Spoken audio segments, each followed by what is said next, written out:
Hello, everyone, and thank you for joining us at Palestine Chronicle TV. We are coming to you live from from Washington and also from Rome, Italy. We are here to talk about something quite specific. In previous episodes, we have provided a lot of context about what is happening in Palestine, and we are also through the Palestine Chronicle itself, whether PalestineChronicle.com or chroniquepalestine.org, which is the French publication of the Palestine Chronicle, and of course through social media, our live blogs. We are trying to keep you updated by the minute about what is taking place in Palestine and the atrocities underway. But today we are going to have a brief episode of about 30 minutes or so, where we discuss what can be done. What can you specifically do to help Palestine and the Palestinian people and to show your solidarity with the Palestinians during these times? Now, this is not just a platform for us at the Palestine Chronicle to speak to you, but it's also a platform for you to make your own suggestions as well. Many of you are based in countries that outside the US and Italy, and therefore you understand the specifics of your context more than us, and therefore we are asking you to help us offer suggestions and ideas. Before, let me see if I can share my screen with you so that we can share the numerous photos that are arriving to us from our correspondent in Gaza, Mahmoud Ajjour. But let me first try to figure out how that is to be done. Romana, if you could just explain to our readers and rather viewers what we are expecting from at the moment while I'm sharing this. First of all, a breaking news. The Palestinian Health Ministry said that now the death toll rose to 212 people dead, including 61 children and 36 women and 1,400 wounded. So the situation is particularly dramatic. And this afternoon, the UNRWA director, we are going to speak about UNRWA too in a moment, the UNRWA director denounced that Israel is not even allowing the creation of humanitarian corridors. So we know that the electricity lines are out. We know that the water situation is terrible. The situation on the ground is very bad. And many readers, many people are asking us what they can do for Palestine in this moment. So we thought of, having a platform to give them ideas and strategies and suggestions. Okay. Now, Romana, because I'm quite limited here, I only have one screen here, so I can't really see what's happening on the broadcast itself. So if you could kindly just take us through these points so that we can have a brief discussion about them.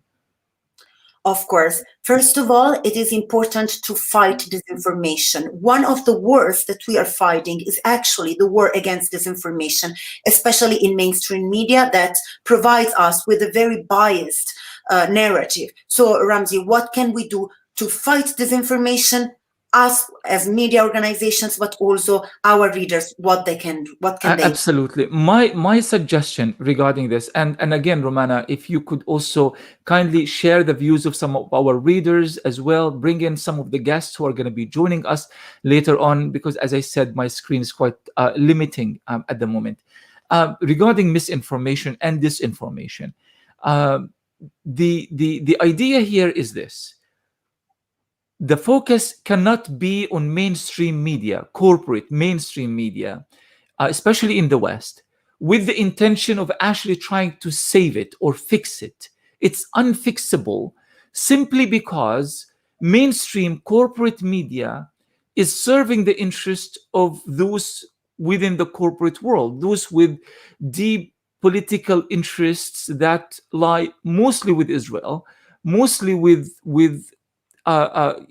Western governments, and they would have to toe the line of these governments. So the idea of let's change the New York Times, let's fix the Washington Post.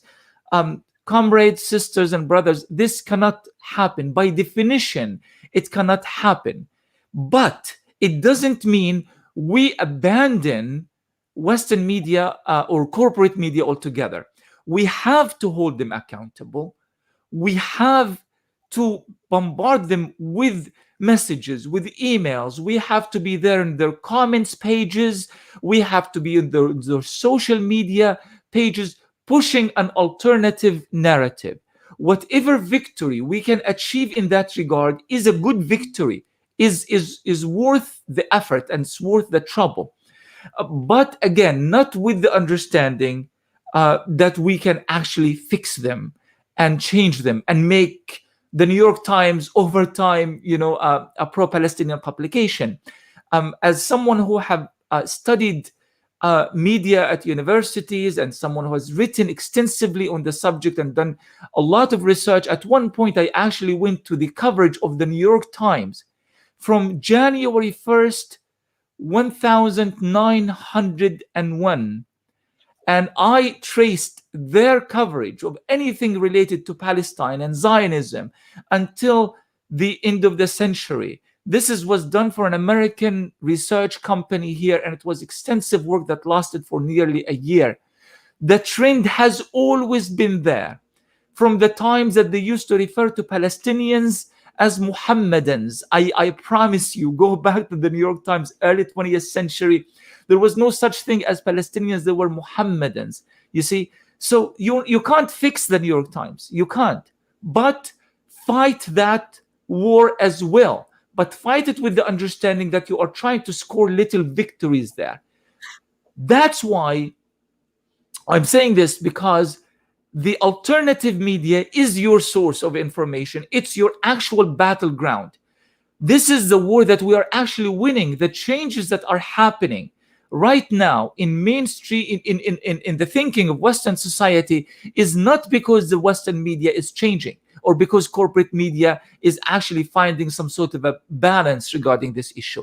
It is because of the massive impact that we have managed to register using alternative media, using social media, using numerous alternative platforms. So your focus, your attention should be, number one, support your alternative media, your local radio programs, your YouTube channels. Find whatever ways to support them financially, share their views as much as possible, and use that as your actual starting point for this fight for the truth. Romana? Yes, Ramzi. In fact, how to support alternative media. We are seeing, while we are talking, we are watching pictures that were taken by our photojournalist in Gaza, and he's doing an amazing job. First of all, let's remember that the Beit Hanun crossing with Gaza is closed at the moment, so journalists cannot go in. So the only way is to support the journalists who are already in Gaza, that many times they are young journalists, young talented photojournalists, as in the case of Mahmoud Adjour, who took these pictures that we are seeing. Absolutely. You will not find these pictures. You will not find these pictures in mainstream media. The pictures that you are going to see in of course, there is always an exception here and there, but it will be a very watered down version of this reality that you are witnessing in front of you. This is not, this is the truth. This, what you see in front of you, is what actually has happened. And once you see this, there's absolutely no other alternative explanation of why these children are being killed, why these civilians, why these buildings are being destroyed, why these civilians being burned alive. There's no moral, rational, political explanation for this, aside from the fact that Israel is carrying out war crimes and crime of aggressions and war crimes against the Palestinian people. So dig up your Palestinian journalists, photojournalists, bloggers in Gaza, in Sheikh Jarrah, in Al-Quds, throughout Palestine, in Al Khalil, Hebron, in Nablus, in Palestine 48, in Al Fahim, in Al Lud. Find them. Who are they? I know many of you are already in touch with them. Give them platforms, promote their work. And this is just create this overwhelming content to counter the bias that exists in mainstream corporate media. Romana, do we have our guest with us? I can't see her yet, but so before going to the social media, because we decided to say social media matters, maybe our guest is trying to connect with us. We're gonna wait just a little bit more to give her time to do that. And an important thing that also I wanted to say, 2 days ago, Israel bombarded the tower where Al Jazeera and Associated Press offices were, and we have to say that this is not something new. Israel is attacking journalists every day, basically. So this is something that, of course, now everybody is talking about it, but this is a constant attack. Now I can see our guest, Zarifa Baroud. She is with us because she's going to help us to deal with the topic of social media. Hi, Zarifa. Can you hear me? Yes, I can hear you. Welcome to the show, Zarifa. Zarifa is one of numerous young Palestinian and pro-Palestinian social media warriors. The videos, the infographics that she has been producing from her, basically on her desk, has reached literally hundreds of thousands of people. This is the power of alternative media at work. Zarifa is gonna give us kind of a 5-minute explanation of what can you do to utilize social media in a more effective way, using her own personal experiences as well. Zarifa. So I totally agree with a lot of people that say that your activism and your solidarity can't be isolated to social media. However, the reality of the situation is the majority of people, especially the younger generations, get the majority of their news from social media. They get it from Facebook, they get it from Instagram, they get it from Twitter. And we've seen mass success of movements like and of climate change movement because people have properly utilized social media and used it as a platform for outreach and education. So I think it's really important, especially when we talk about centering Palestinian voices, centering the voices that are truly enduring this suffering, like in Gaza and people in East Jerusalem, centering their voices on social media, because so many of them have it and they're posting and they're giving us live accounts in real time of different bombings that are happening, or if a family is evicted. They're there, they're taking videos, they're taking pictures, they're giving analysis. Share their voices, I think ultimately is what we need to focus on. Now, Zarifa, you've noticed that there's been a tremendous shift in the type of voices on social media that are now using Palestinian and pro-Palestinian hashtags, such as Save Sheikh Jarrah, Free Palestine, Palestine Bleeding, or Palestinians are rising up, and so forth. Why do you think we are seeing this new phenomenon with mainstream celebrities, artists, and people who you would have never suspected would even be concerned about this issue? Why is this happening now, in your opinion? It was such a, and you can testify to this too, but Palestinian activists have worked so hard to normalize this discussion and to even, unfortunately, have to validate our humanity to the world. And social media has taken a large part in building that solidarity. And I think that Palestinian activists have done such a good job at solidarity work that people from all movements, I mean, you see activists saying, how are you saying Black Lives Matter, but you're not saying Free Palestine? it's a complete contradiction. And I think people are becoming more and more aware of that, and they feel that if they don't speak out, there are going to be consequences amongst whatever audience they have. Zarifa, I have many questions. I mean, you're raising points that are themselves raising questions. I want to ask you to briefly tell us about why intersectionality, the idea that it is time to create this notion that Palestinian suffering and the plight of the Palestinians and Palestinian struggle and resistance are part and parcel of a global movement for change. Well, Israel works and the United States works together in a plethora of ways.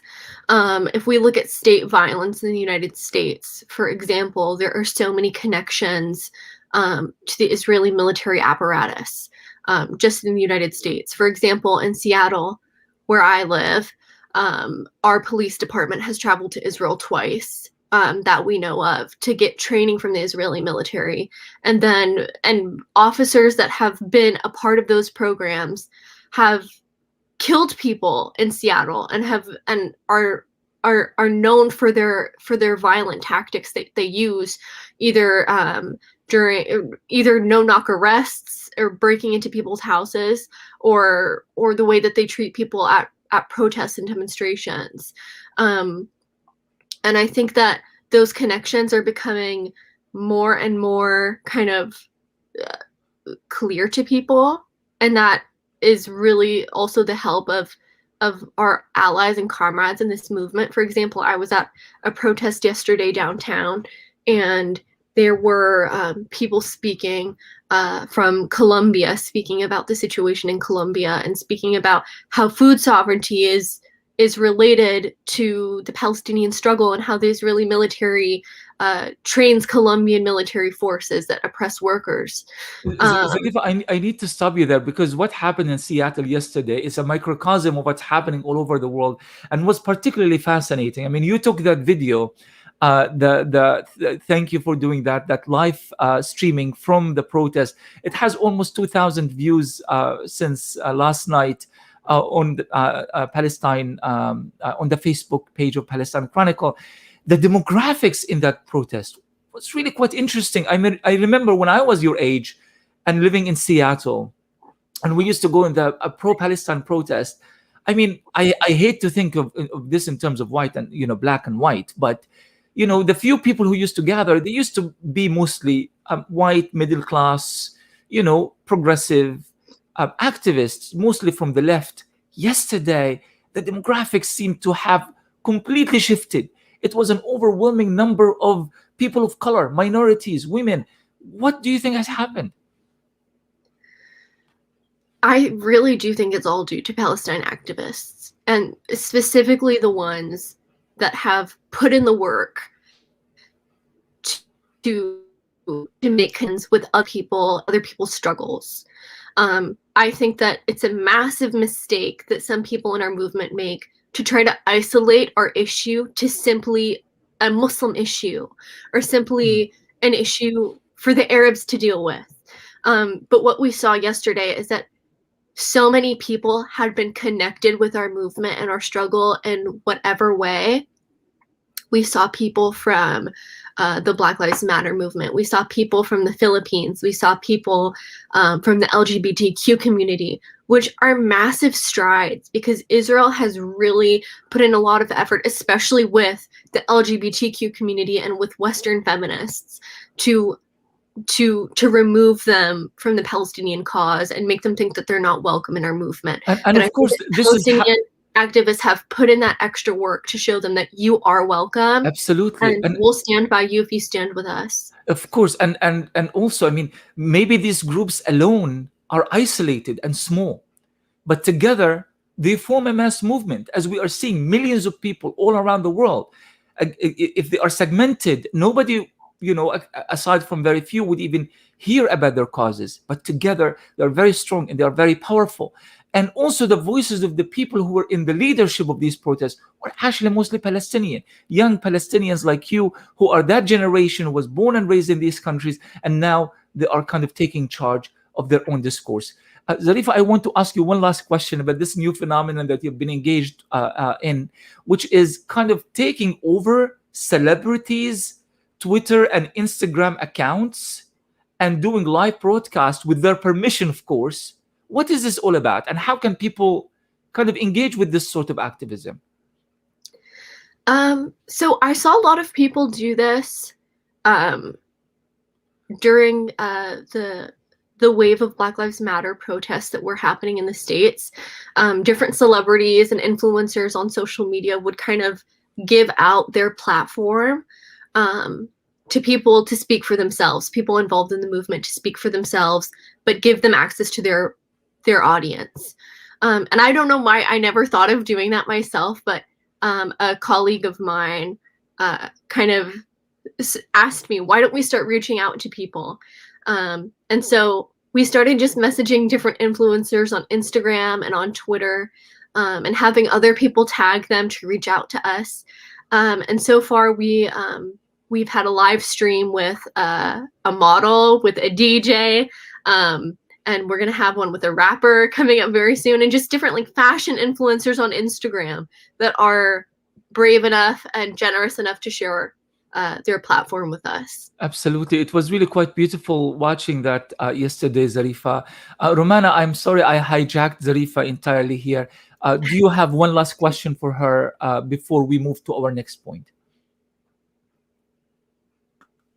Yes, Zarifa. I wanted to ask you how to use, because your generation is more into visuals, and so how can we use, for example, these amazing pictures in a way that is meaningful? For example, on Instagram, what are the best ways to convey our messages with IG stories and TikTok or whatever platform we can use to convey? Because as you said, many young people only use social media, so we need to reach out to them.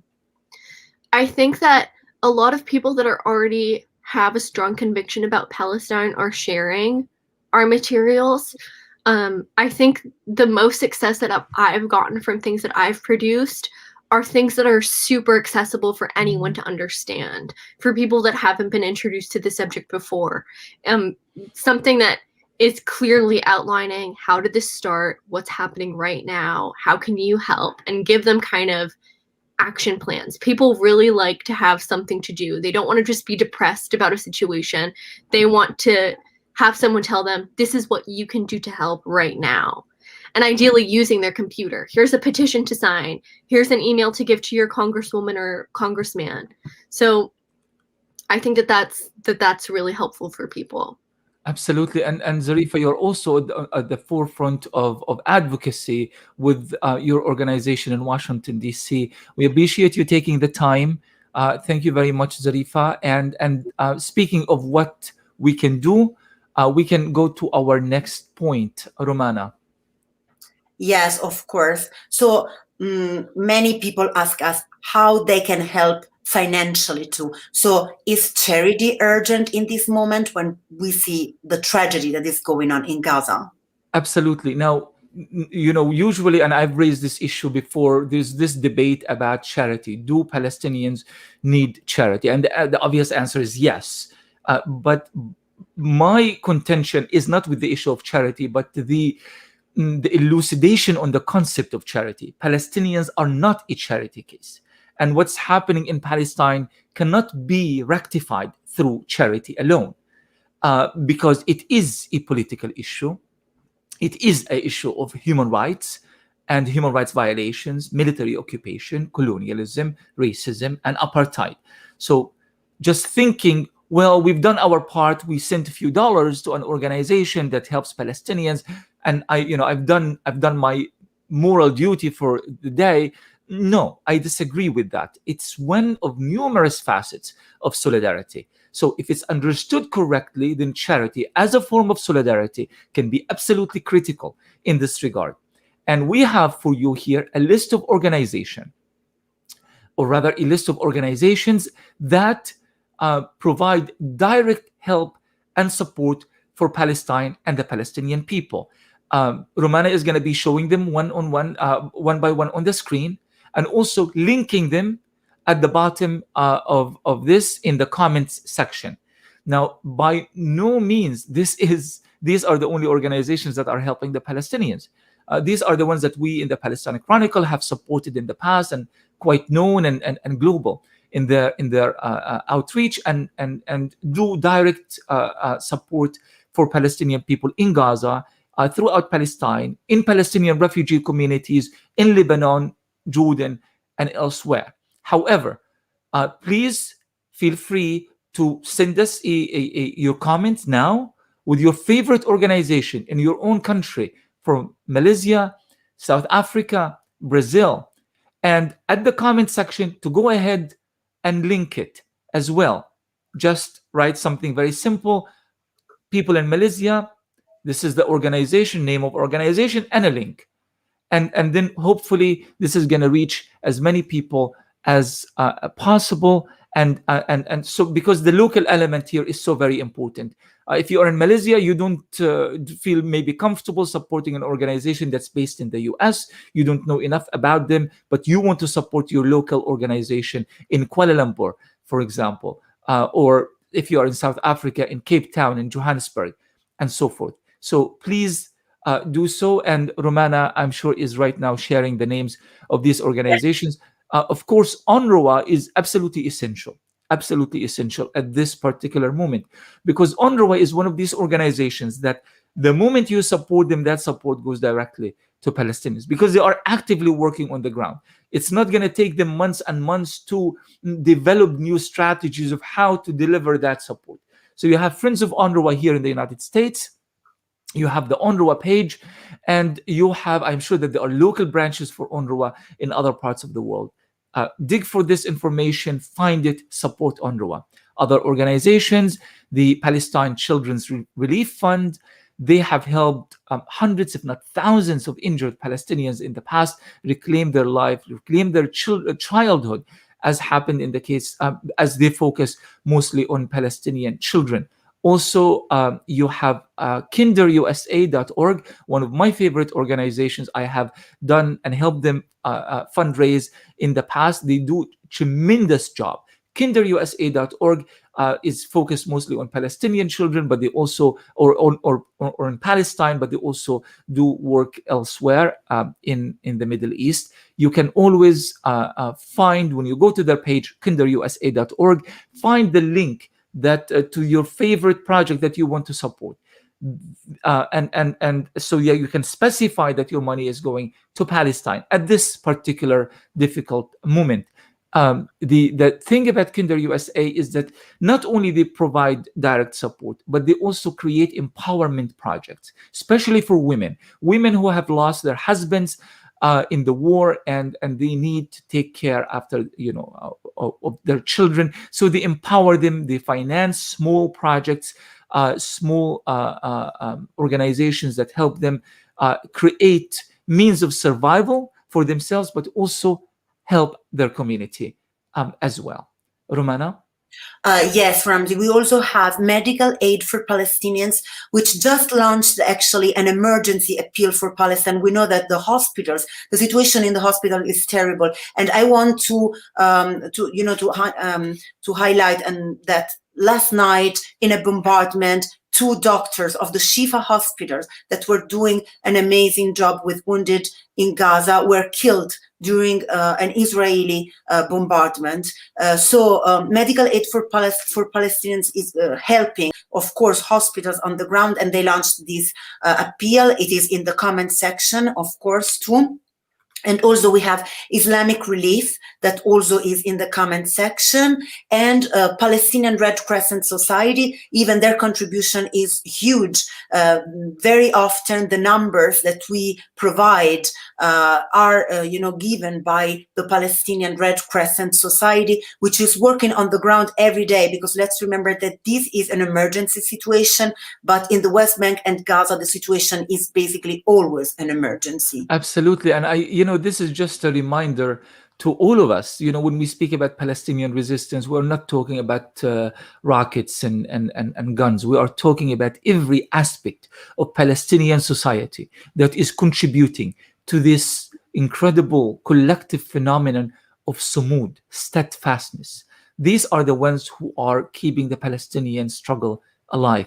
And Palestinian medics right now are the true heroes. What they have to go through, digging in the middle of the night for Palestinian bodies, for entire families that are trapped under the rubble with their own hands, with shovels, with very humble means, while they're being bombarded from the sky with Israeli fighting jets. I can't even imagine. And I think many of us cannot even imagine the extent of bravery. It is something that is really of the legends. So Palestinian medics deserve our support. Palestinian Crescent Society need our help. Please help in any way you can. The links are listed below. What is our next point, Romana? Our readers are also sharing some suggestions. Ilana Golden says Gaza Community Mental Health Program, and she's providing us with a link. It's very important, especially for children.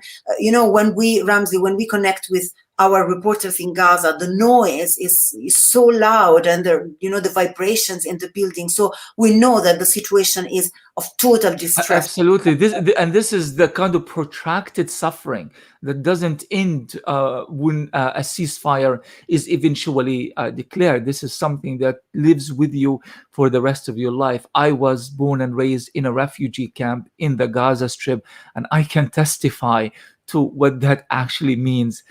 We lived under during the first Intifada, the Israelis used to impose a nightly curfew, of course, in addition to the long curfews that would extend for 30, 40, 50 days. But every single day for 7 years, there was a curfew. After 6 or 7 p.m., you can't leave your home. When I left Gaza for years, I felt nervous being outside in the street after 7 p.m. It was so embedded in me because I was a child growing up in Gaza. I was a little boy, 13, 14 years old when this whole thing happened. So for the longest time, I was under the impression every time I look at the clock and it says 7 p.m., whether I'm in Egypt, whether I'm in the UK, whether I'm in Seattle, I felt nervous. I felt I needed to be home, otherwise someone is going to start shooting at me. So imagine, and I am a middle-aged man at this point, imagine what these children are going through, which is much more horrific if compared to anything I have been through during the first Intifada. Who is going to look after these children? Well, the Gaza Community Mental Health Program need all of the support that they can get. They need the expertise. They need manpower, women power. They need actual financial support. So please support them. And thank you to our reader who made that suggestion. And just very quickly, I want to say the Gaza Community Mental Health Program was created by Dr. Iyad Sarraj. And Dr. Iyad Sarraj is now the late Dr. Iyad Sarraj, was there every step of the way. He was there, the main voice coming out of Gaza, speaking to the world during the previous war. We lost him a few years ago. It was a huge loss for Gaza. And I remember meeting Dr. Sarraj. The last time I saw him was in 2012. He was sitting at the Gaza crossing, trying to get to Egypt. He was there with Dr. Raji Sourani, who is still an incredible fighter for justice and human rights right now in Gaza. And I met him and I gave him the last hug, really, at that time. And I remember him saying at the time, introducing me to Raji that I met for the first time, saying, Ramzi is one of those new fighters of this new generation. And now I hope that there is yet a new Palestinian generation, new Palestinian fighters all over the world who are carrying that message of my generation and Iyad Sarraj's generation to the rest of the world. Some of us may die, but the message and the struggle and the resistance and the sumud must carry on. Any other comments from our readers before we move to the next point, Romana? Yes, there is another suggestion that is interesting because we are not numbers for the information they provide, for the alternative communication they provide, and I think it's really important. So our reader provided us with the link, and also in the USA, brightstarsbethlehem.org. It's very important. Absolutely. Now we are not numbers. How can you help them? In two different ways. Number one, they need financial support, obviously, because they are purchasing cameras, they are on the ground there, they need to transport, they need to move about, they need equipments. And that can only happen through your support. So if you haven't yet decided on your favorite charity to support regarding Palestine, we are not numbers. Go to their page. Romana, I'm going to trouble you with another link here. If you could share their link directly. Now, the other way you can help them, they are young people, beautiful, articulate, extremely deep and intellectual. I was absolutely astounded when I first interviewed them. Romana and we interviewed them here on the Palestine Chronicle. Thousands of people tuned in to watch them, and I was happy. I wanted to stay professional and not to be emotional, but I want to hug every single one of them and say, I am happy that there is this generation that that is taking us to the next level of resistance. And it's these people of We Are Not Numbers, young men and women in Gaza. Now, this is how you help them. Aside from financial support, give them your attention, convey their message, create platforms for them, invite them to speak on your platforms. Sadly, some networks, especially in the Middle East, in the English language, no need to name names, yes, they are covering the issue, and some of them are doing a fairly good job covering this issue, but they are not giving voice to this solidarity people, to the activists from New York to Gaza and from Gaza to Johannesburg. We need to hear the voices of people on the ground leading the solidarity efforts, leading the struggle on the ground. So give them that platform, bring them on the BBC if you can, CNN if possible, give them the chance to speak for themselves. And you will be absolutely and happily surprised by the kind of impact and by the power of their narrative and the articulation of their language. Romana. Yes, Ramzi, the last point, we saw, we talked about it with Zarifa. Yesterday, she reported from the protest in Seattle. And we also reported about so many protests that were organized in many towns across the world, from Johannesburg to Rome, to Milan, to San Francisco, to Los Angeles. So protest. What can people do? Absolutely. I just want to say, my goodness, I mean, we are just trying to catch up with every protest that is happening by just putting a single image or a video and just acknowledge that this happened, let's say, in London on this day and on this date, and just provide one single evidence of that protest has happened, whether in Nairobi or Johannesburg or London or Buenos Aires. We can't catch up. I mean, we're not even writing anything, no commentary, because we don't have the time.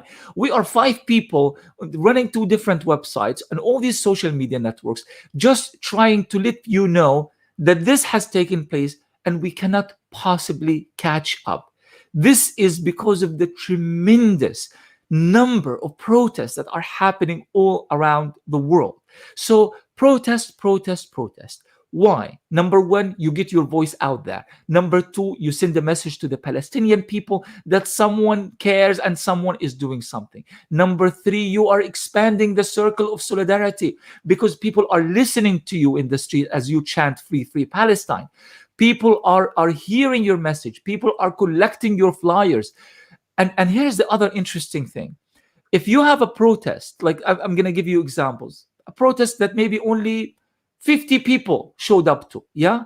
And I'm not trying to undermine the numbers here. One person, who is conveying a message of truth and solidarity is good enough. But we took some video footage of protests that are attended by 50 and 100, and then you put them on social media, you put them on the Palestine Chronicle, you put them on our other platforms, and then you amplify the 50 into 5,000s.